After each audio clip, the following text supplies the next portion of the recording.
So thank you so much for that very kind introduction, and I'm very happy to be here.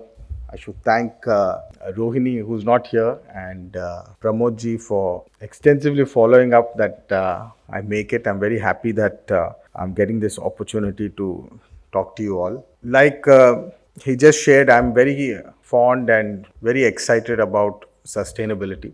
I got a chance to work in the sustainability space very early on in my life. I worked on building materials which are eco-friendly. I developed a solar tile which I had to fight against Elon Musk's Tesla tile in the US. And I'm very happy to share I've got the patent for that in the US for a solar tile. Thereafter went on into getting into electric vehicles. So just sharing that background of mine so that you understand where I come from in terms of the mindset, in terms of how important it is for us to go green as a country. I'm from Telangana, and very happy to share that Telangana has been a very good contributor in the sustainability space. Lot of solar companies, lot of green companies from my state. And coming to the India story, I'm very happy to be alive at the time we are in terms of the country, the transition that we are undergoing. The space at which we are at is the space that needs action.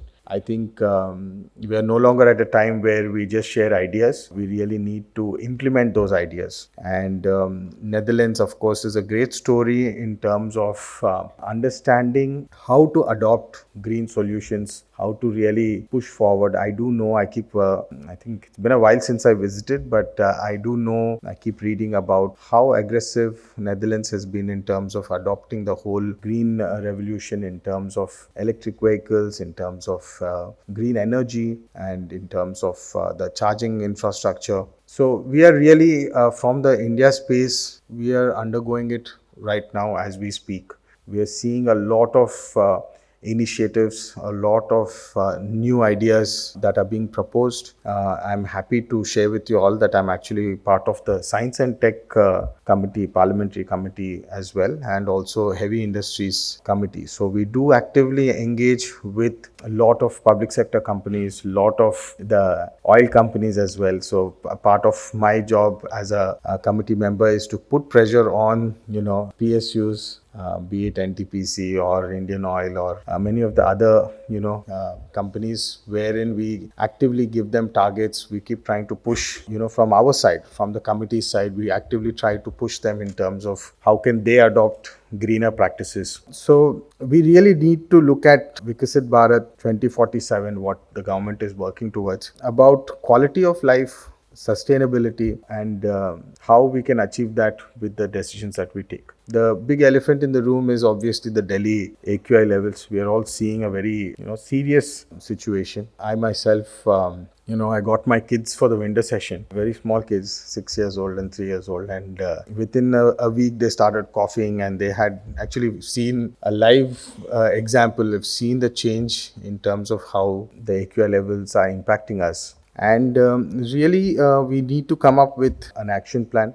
We are raising this discussions in the parliament as well, in terms of how can we make the place, we keep talking about places like Beijing. We all know the Beijing story, how they reversed the entire, AQI levels, which were drastic. And today in Delhi, we are seeing almost about, I think even the meters are not reading it, but we are seeing almost around 900 plus AQI levels. And it really comes down to what each of us can do as citizens of this country as well. I do understand I'm talking from the parliament side, from the government side, but I do urge, I keep telling everybody, it's not just a one-man decision. It's a choice of sustainability. It's a choice of lifestyle. It's a choice of how we make decisions in a sustainable manner. And unless all of us, as citizens of this country, make that effort in terms of going green, in terms of going sustainable, I don't think we will be achieving what we really need to go forward in terms of green energy. So coming to India's current commitments, just to share with you all, we are committed to go net zero by 2070, 500 gigawatts of non-fossil energy capacity by 2030. Just reading some numbers for you so you understand where the India story is. And also about 50% of our electricity should come from green sources. All this will happen, and we are all working towards that. I've recently been part of a very heated argument on the atomic energy bill also. It just got passed yesterday with a lot of discussion on it. So we are trying to make some aggressive steps. We are trying to push forward, but we also have to be mindful of how we can handle the delicacies that come along with decisions with something like nuclear power. So that was one of our big points in terms of how we can move forward. Coming to the electric vehicle space, that will be really a huge contributor in terms of the pollution that is being added day by commoners, by each and every one of us as individuals. That is one way to start in terms of we can stop contributing, if not stop reducing the carbon impact. And in terms of the overall, the PM levels and all of this will come down eventually as we start making greener choices. So that's part of that. Another very important area that we are focusing right now is to create jobs through the sustainable space. How can we involve and create? We always keep talking about the India story as being the youngest demographic in the world. We have the youngest minds across compared to other countries. And a very happy point to share that is that we are all in the right path in terms of education, but we are also trying to ensure that the educated minds are not sitting idle.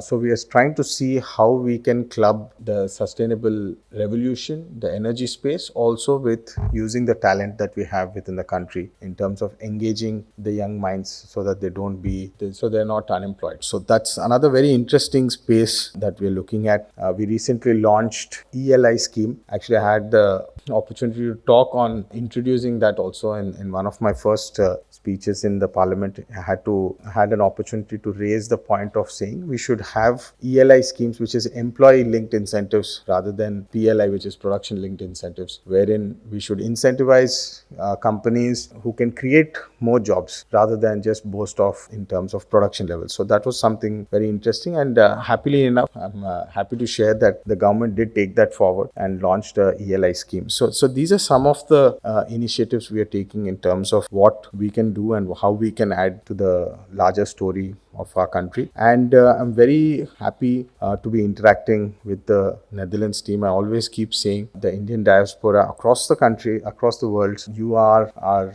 representatives. We have and enjoy the image that India is growing, or India is the next big thing because of what you speak about our country across the world. And I really value that. I really want to assure you also from my side that we will be proactive in terms of our engagement, in terms of how we can be of support to you across the world. And this is a great platform. I really appreciate FCCI body to organize such events because it gives an opportunity for us to get to know each other, to interact, to understand each other's minds. Quite often, I think understanding what the other side is thinking or even practicing is a big challenge today between two individuals. So I can only imagine how complicated it is between two countries we are living in. So that's another thing. And I will also request the diaspora to reach out to more individuals. I do know there are many proactive other fellow parliamentarians who are very excited to interact and be part of such delegations. I will be very happy to connect them with you. So invest in India, of course. That should be definitely one